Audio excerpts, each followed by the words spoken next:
Kuşku birayên hêja li Rojhilatê Kurdistanê, Kurdistana Rojhilat, Kurdistana Îranê, Kurdistana Qehramana Şehîdan, Kurdistana Qadî Mihemed, Ebdirehman Qasîmlo, Sadiq Şerefkendî, roja we bi xêr be, roja we bi azadî û serkeftinan be. Rewşa Îranê diyar e, rejîmekî dîktator, faşîst, taifî, kujer niha dibin agirê İsraîl û Amerîka de ye. Qenc û xweş dikin, pir dereng ma.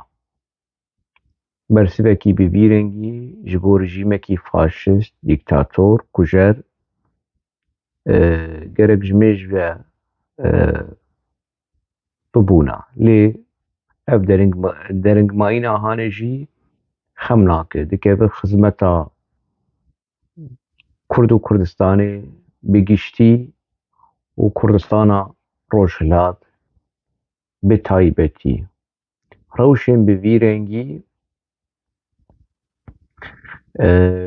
li ser Kurdên Rojhilat ew ji min çêtir dizanin, lê ez nerîna xwe derbarê vê mijarê dibêjim. Rewşên bi vî rengî jinan û avê bêtir pêwîstiya Kurdên Rojhilat bi yekîtiyê heye, bi hişyariyê heye, bi xebat û liv û tevgerê heye. Li gorî me ku ez mesele dişopînim, ji nêz ve dişopînim, mijara Kurdî bi taybet, gerek hêzên siyasî ê Kurdistana Rojhilat lestîrîn dem kontaktê xwe bi welatên Rojava re vekin, danûstandinê xwe heta bi İsraîlê jî vekin, ji ber ku hêzên Rojhilat êdî dem ji wan re hatiye ku karibin bi kêmanî herêmekî federe bi dest bixin. Eger ne serxwebûn be, herêmekî federe li hundirê Îranê bi ser bixin. Ez nabêjim ku mijara ev êrîşa hanê, ev bersiva hanê têkbirina rejîma Îranê ye. Lê ez nikarim têkbirina rejîma Îranê ji ser ecendeyê derînim yenî. Heta çi derece entelektûelê Kurdên Rojhilat, siyasetmedarên Kurdên Rojhilat têkiliyê xwe bi welatên Ereb jî re çêkirine ez vê nizanim. Têkiliyê xwe bi Siûdiye, bi Îmarat, ev welatên ku pêwîstî heye ku tevgera siyasî ya Kurdê Îranê dest bi kontakta wan bike. Tirkiye deynên alîkî, Tirkiye niha bere bimîne, piştî we qezenc û destkefta bi dest xist, wê çaxê wê Tirk bixwazin bi wan re bidin û bistînin. Mecbûr dimînin bi we re bidin û bistînin. Lê niha çi li meydanê ye? Li gorî me gerek entelektûelê Îranê ê siyasî ê rewşenbîrî vê meselê ji bîr nekin yenî. Çend xencer hene di gewdê Kurdistanê de, xencerên Îranê ne di hundirê tevgera siyasî ya Kurd de hene, divê mere wan ji bîr nekin yenî. Xencera yekem rêxistina PKK'yê ku Qaşo xwe pişaftiye xwe hel kiriye, 24 saet li ser vê êrîşa hanê derbas nebû, PKK daxuyaniyekî derxist û ev êrîşa hanê şermezar kir. Xîtaba PKK Siyonîzm, emperyalîzm û Amerîka û van çîrok mîrokê hanê aynî xîtaba Dewlet Bahçelî ye, aynî xîtaba Recep Tayyip Erdogan e. Xîtaba fermî, şêwezar, şêwa axaftina fermî a dewleta kûr a Tirk و آ دولتا رسمي آ فرمي آتر و PKK يك PKK إيدي بويه بشك ji berjewendiyên berê jî beşek bû niha jî beşek e ji berjewendiyên dewleta Tirk a Netewî a Toranîst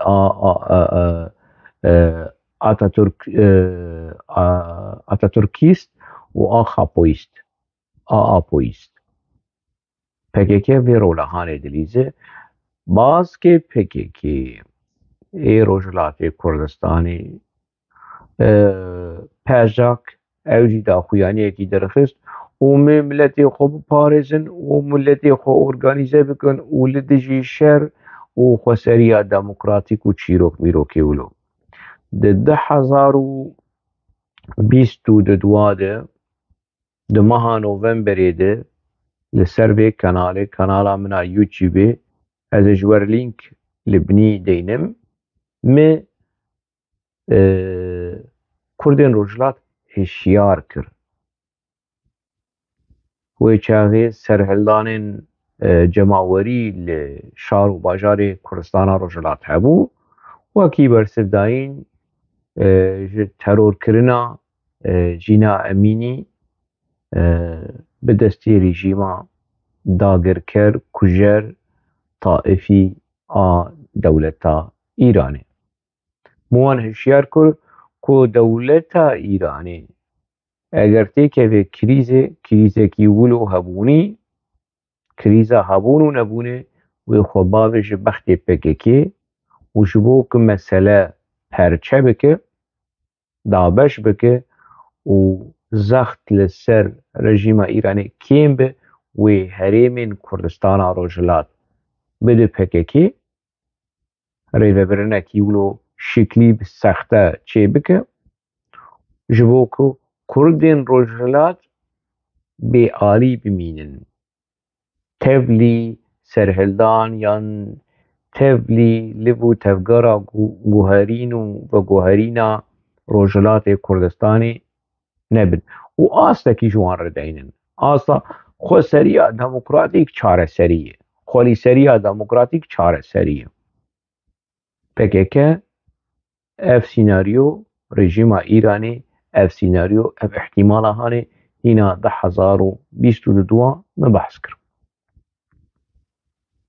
Ji ber ku kîjan cara dewleta Îranê rûberûyî li vû tevgerên cemawerî, serhildanên cemawerî bûye, ihtimala lêdana Amerîka hebû.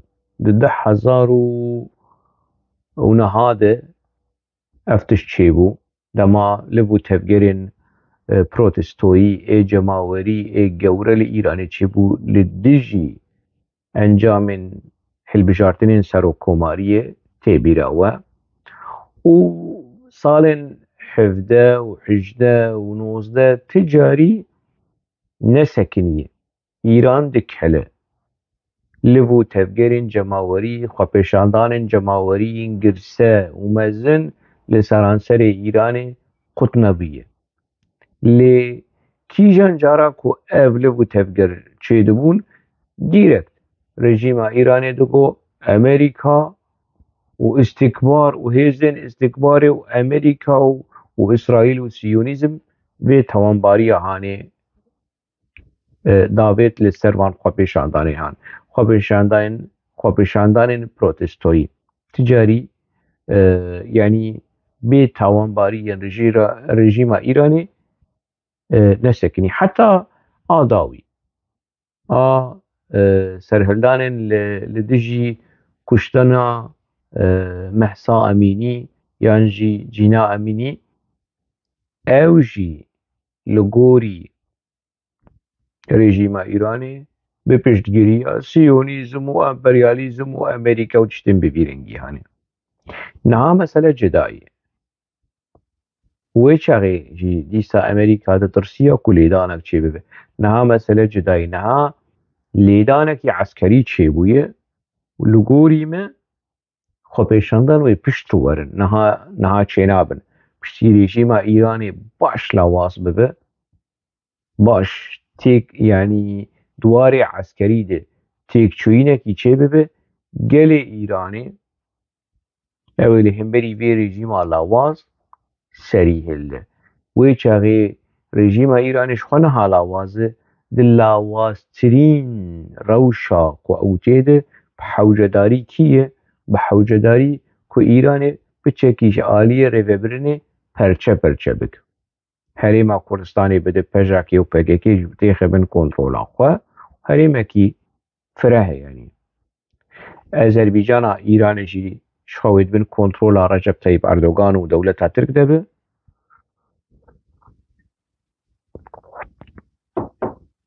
Dewleta Tirk naxwaze guherîn û vegerîn di Îranê de çê bibe. Dewleta Tirk dibîne ku têkçûyîna rejîma Xameneî wekî têkçûyîna rejîma Saddam Hüseyin e. Saddam Hüseyin çê bû? Federasyon li Kurdistana Iraqê tekez bû. Ket hindirê destûr. Xameneî here dibe ku serxwebûn Kurdên Îranê heta qunaxa serxwebûnê jî bi dest bixin. Bikêm herî kêm dibe ku federasyon bi dest bixin. Rejîma Türk seferber bûye li dijî vê helwestexanê. Ji xwe apo aynî meseleyê yanî di nefsa xêzê de di nefsa rêzê de yanî. Di 2000 û eger hûn daxuyaniyên berpirsên Tirka bibînin hûn ê nas bikin. û li daxuyaniyê apo berpirsên PKK ku qaşo xwe hel kiriye hûn ê bibînin. Li gorî me wê fesixkirina PKK û çekdayîna PKK çek dereng bikeve. Dereng bikeve ji ber ku niha çekên PKK lazim e. Ji bo berjewendiyên Îranê lazim e, ji bo berjewendiyên Tirk, dewleta Tirk di hindirê Îranê de lazim e. Eger bû jî şêweyekî şiklî hinek grûbin werin çekê xwe deynin, lê piraniya şervanên PKK, çekdarên PKK wê di nava pejekê de cî bigirin. Wê hêsê xwe ji Rojava jî vekişînin, ji başûr jî vekişînin û hewl bidin herêma Rojava hemû têxebin kontrola xwe ji bo berjewendiyên her du rejîma. Rejîma Tehranê û rejîma Enqerê. Ev sînaryo di 2022 de, di Novembera 2022 de me behsa wê kir. Ez dîsa dubare dikim berê belge heqwase nebûn, niha belge jî heye. Daxuyaniya PKK a li dijî vê êrişê heye û daxuyaniya pejekê a ku behsa xweseriya demokratîk û parastina gel û parastina civakê û em gelê xwe organîze bikin. Eyn nefsa daxuyaniyên PYD û Tivdemê û Mevdemê û ev çîrok mîrok ev derewê hanê ku di 2011 behs dikirin tê bîra we. Xelkê me ê Rojava vê mesela hanê ji bîr nekirî. Bi navê parastina gunda û bajara û hêza û grûba çê bikin û têxin û kedibin kontrola PKK û rewşa Rojavayê Kurdistanê li ber çavayî. Niha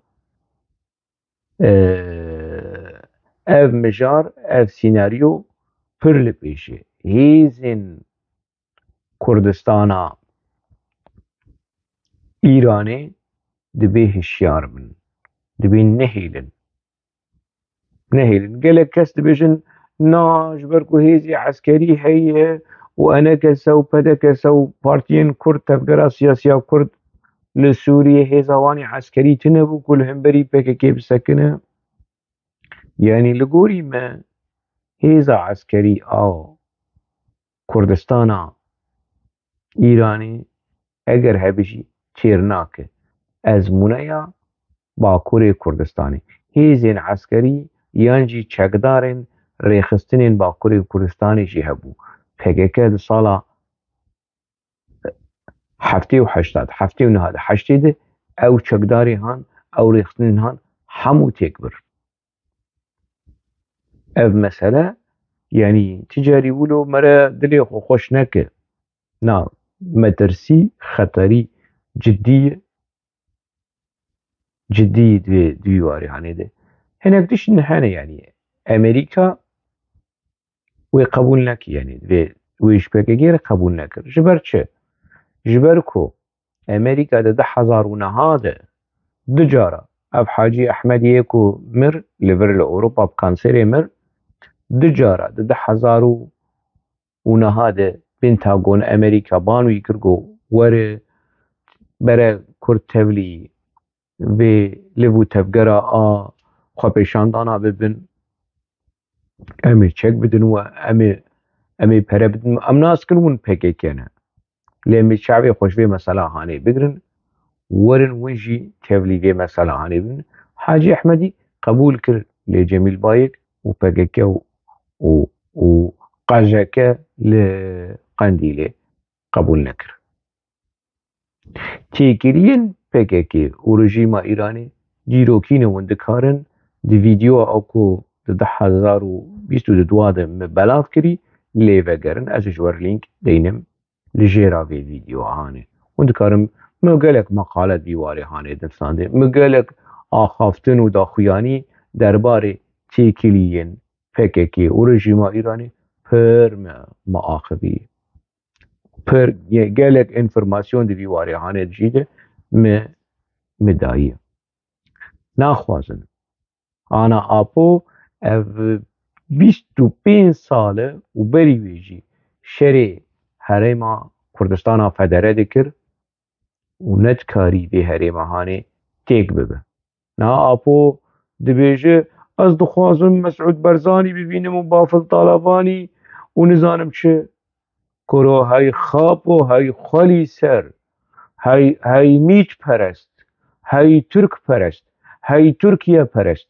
های بخچلی پرست تد بلگه یاده بلگه پارتیا خود ایریشی کردستانا فدردک عراق ایریشی پدکدک ایریشی ینکدک ایریشی طالبانی و بارزانی دکه دبلگه که تو چینش کنگره توان پیز دکه توان رش دکه و تو خامزن دکه و جات داخویانی جی در ریا دو پارتی و چقل ماس پارتی دبیجه از دخوازم من به هفر رونین و به هفر محفظ ببینن اپو کنگی و مسئله هانه ولو بحث کر پیشتینا وروکا بلگه درکت ایری شورش کرن درکت لگوری ما بافل طالبانی بخوازوی ببینه براوی ببینه لی از هیوی دکم از بانگ دکم کاک مسعود برزانی کاک نیچیروان برزانی کاک مسرور برزانی بانگا آپو ببرس بهیلن شخور با اردوغان رو بدون بسین به دولتا ترک بدون بسینن بخلام دولتا ترک رو ندنو نستینن و شرف هاني ندنوي آپود اف هقوى صال إيريشي ودك وكي مالبات إيريشي ودك وكي عشير إيريشي ودك وكي بارتي إيريشي ودك وكي سيستم وكي هريما فدره وكي تيكوشين وكي خبات إيريشي ودك وآپو بيجي از دخوازم بريز مسعود بارزاني ببينم ونظام وان ترو مروي خابو إيدي بس ليقو دار بكن خلاص تشتكوا كنت ام بچاره سریا آشتیانه و نزانم چوان دا قیانی سیاسی لی نچن ویش شرف هانه ندن لایعویش اسولت بید وی رومتا هانه ندن لایعویش لای عمر اوجلان و عوش و سبینیر و ایواری ایریشی ودکه و سبینیر و ایواری بلقى برسمي حزب اخو فسخ دك حزب اخو حل دك شري ودك حزب اخو آبادك شري ودك ما بس مش في مسألة هاني آبو حق وصل شري هريما كردستانا فدركر سركرديا ويان نتوي ناس ناما ويان نتوي تكوشينا ويان نتوي ديروكا ويان نتوي شري ويكر وآپو تیک چو و کردستان شین بو وآوا بو ومزن بو. آبونها يعني تشتنولو إشارة شار، يعني إشارة يانجي تشتنقش بيني تشتين ولو كود هيدي لجمع خورد ببه كو احتمالا نتني كردستانا روجلات آفدره دبه كو سرخبونا كردستانا روجلات شي ببه قبل سرماسيه ودبه گلی می روجلات كردستاني هيزن سياسي تفقرا سياسية كردستاني ايدي لسروي واريهاني ده بخبتن دبلوماسي بخبتن دناوالو بو تفقري ده بند اوروبا ده تشيكيليا تشيكن لوبيا تشيكن جبو هريمكي فلرا يانجي دولتك يسر بخوا لكردستانا روجلات ايما لقوري ما نها كلك كس بحصا يكيتي دكي يكيتي كردا چه خوش باش خمناك بلا چه لی اگر 4 حریم فدره هبه 4 حریم اوتونوم هبه یعنی جیه می بیجند 3 حریم اوتونوم حریم کی فدره کردستانا عراقي مثلا اوتونومي ينجي فدراسيون لكردستان سوري اوتونومي ين فدراسيون لباكور اوتونومي ين فدراسيون لكردستان روجلات چه ببه اذ هيزي دو كردا حتى كو ببن دولت جي نشرط التوليه ببن 4 دولتين كردستاني هبه 4 كردستان هبه اگر بو طرحكي ولو مستقبليه طرحكي ولو چی بو از القلوي متشيتر دولتك هبه دنتوين يك بويد 4 دولت 4 اندام 4 آلم كردي هبه خيرا خدي وكي 20 دولتين عربا چند دولتين تركا 4 دولتين كرداجي هبه از القلب نه شرطه برا چه ببه وبرا نبن يك از ويجي قبول لكم از وقت لينا خد بيجم يعني في طرحي هاني ديرم ما بس طامه ما ترسين هيفي چقويسه هيفي جيش دبن كل جارة كدن دروشة كدن ده خونا كومارا كردستاني لمهابادي في الرهب جيش به وجارة كدن وري ميداني وفي جاري راست نه السوفيت هي نه الشر صار هي نه الشر الجهاني دوامين هي تشتكي دن هي نهال ميداني اف روش شخو نزيكي يعني نا مثلا 1946 10,025 ام نزيكي 26 دبن حتى قوم جي كبن 1926 لغوريمه gerek ev duruşma و strateji و slogana tevgera siyasiya Kurdên Rojhilat serxwebûna Kurdistana Rojhilat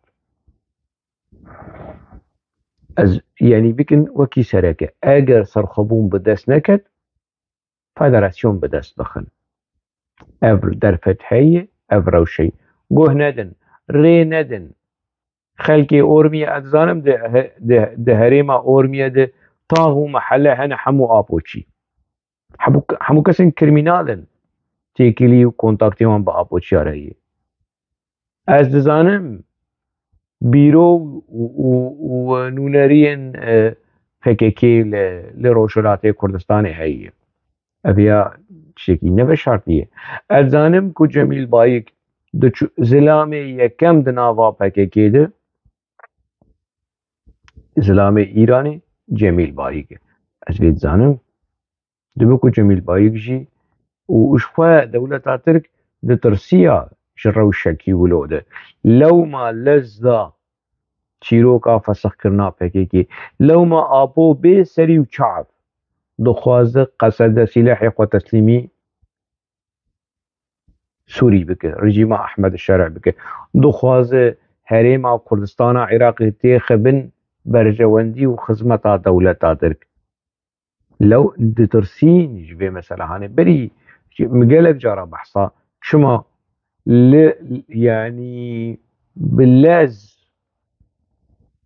آپو و باخچەلی و ئەردۆغان دixwazin zû vê mesela hanê bibirana serî berî ku tiştên ji nişka ve derkeve çîrokê wan û kaxetê wan li bin guhev dixe.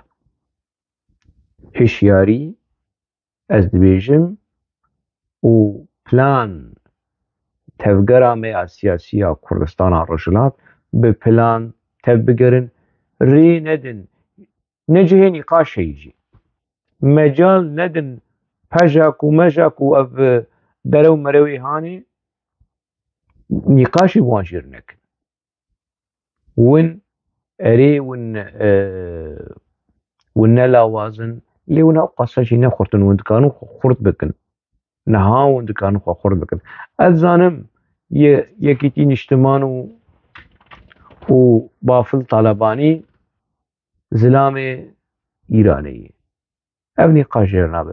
Hereketên İslamî yên Kurdistana Iraqê zilam û xulamên Îranê ne ez bêjî ev jî eşkere ye. Lê eger hat û a dawî li gorî me ez texmîn dikim, ev texmînin ne yanî şirove ne, tu enformasyon tune yanî. Gerek Hereketa İslamî ya Kurdistana Iraqê li gorî stratejiyekî netewî bixebit, ne li gorî berjewendiyê xwe bi îtîlaatê Îranê û bi rejîma Îranê re bixebit. Bere Bafil Talebanî yekîtî niştiman tenê bimînin. Heta dawî bi Îranê re bin. Rejîma Îranê têk çû, ew ê jî têk biçin. Oksijîna wan, a ekonomî û hemû tiştê wan girêdayê Îranê ye. Ez ji PDK bawerim. Ez ji Partî Demokratîk Kurdistanê Iraq ez bawerim. Ku şaştiyên salên heştê, heştê û yek, heştê û du dubare nebin. Çersî wê hewldanên eger hatu qewimî li Kurdistana Îranê çawa Birêz Mesûd Barzanî bê sînor xizmeta Rojavayê Kurdistanê kir, her wisa wê Birêz Mesûd Barzanî serkirdeya PKK bê sînor ew ê xizmeta maf û daxwaz û doza Kurdistana Rojhilat bike. Ez ji vê meselê gelekî bawerim yanî.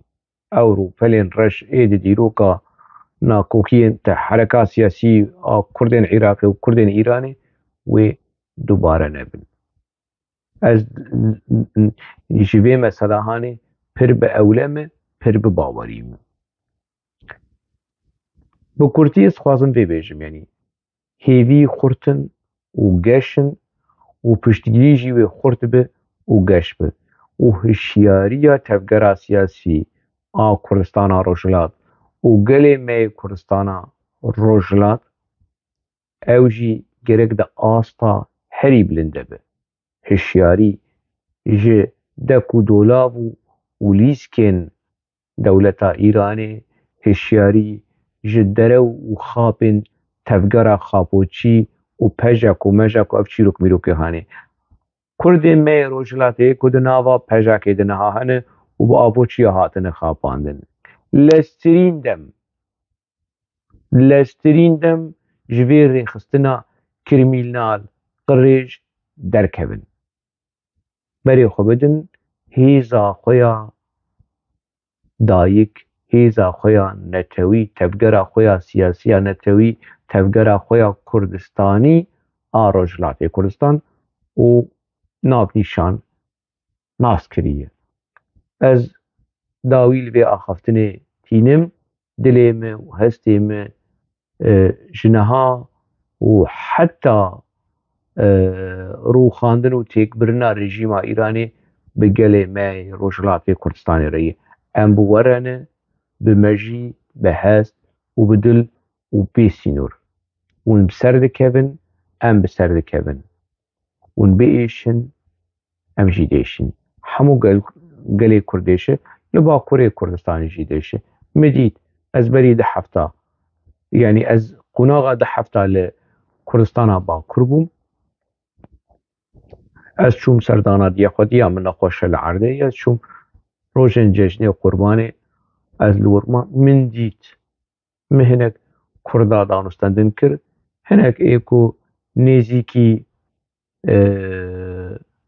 HDP jî min dîtin yenî em bi piçekî wilo axivîn dilê xelkê dijeyê xelk ji PKK nerazî ye xelk ji dew partî û Çeqilmaz partî nerazî ye li mediya PKK û sextekariya mediya PKK guhdar nekin Kurdên me ê Bakurê Kurdistanê ew ê li gel we bin heta hereketên İslamî jî ev Hûdapar û ev ê din gerek li gel tevgera siyasî Kurdên Îranê be li gel mafên gelên Kurd li Îranê be ne li gorî ew jî Hûdapar jî ew jî wek Dewlet Baxçelî û Abdullah Öcalan neaxivin li gorî berjewendiyên Recep Tayyip Erdogan û Dewlet Baxçelî û Abdullah Öcalan neaxivin ez hêvî dikim rewş bi vî rengî be li vir ez têm dawiya vê axaftinê vê mijarê heta mijarekî din axaftinekî din nûçeyên din di nava xêr û xweşî